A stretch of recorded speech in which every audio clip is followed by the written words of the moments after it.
Hello and welcome to Nine's Daily Dilemmas, where we look at real things that affect our everyday lives. I'm your host, Pip O'Connell, and today we're talking about alcohol and teenagers. And with me, our senior school psychologist, Alicia Willis, welcome to you. And joining her are Cairo and Eden, two young ladies with recent experience in dealing with this particular dilemma.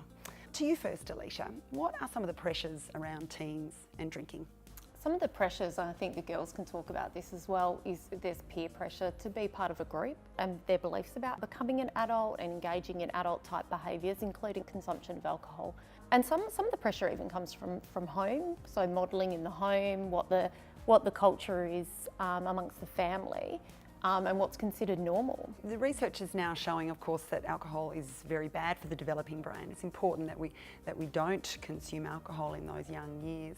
Is that research getting through to the young people out there? The school that I went to was quite good because they did remind us all the time that don't drink alcohol, it's not going to be good. And if you're aiming for high scores in your WACE exams, probably not the best thing to do in your lead up. So I think it's something that we all know, but maybe sometimes it's forgotten when you go out and you're outside of the school grounds, and Saturdays and Sundays are a different thing.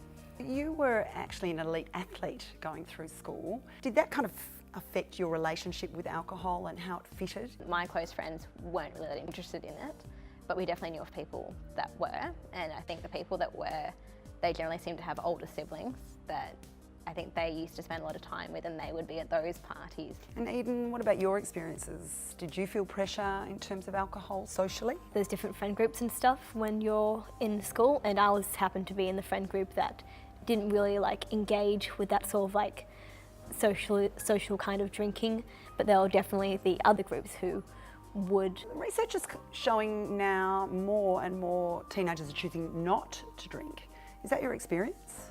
I think they're starting to realise that drinking probably isn't such a good thing, but then again there's always that peer pressure from how society expects teenagers to act. And Alicia, are you seeing less students coming in with issues around alcohol consumption? What I'm actually seeing an increase in is young people coming to talk to me about how they go about getting out of situations where they're maybe expected to consume alcohol by their peers, and how they deal with that can be really challenging for them.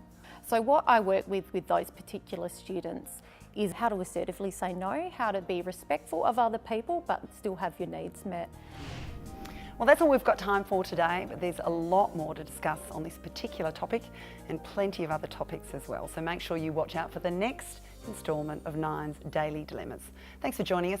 See you next time.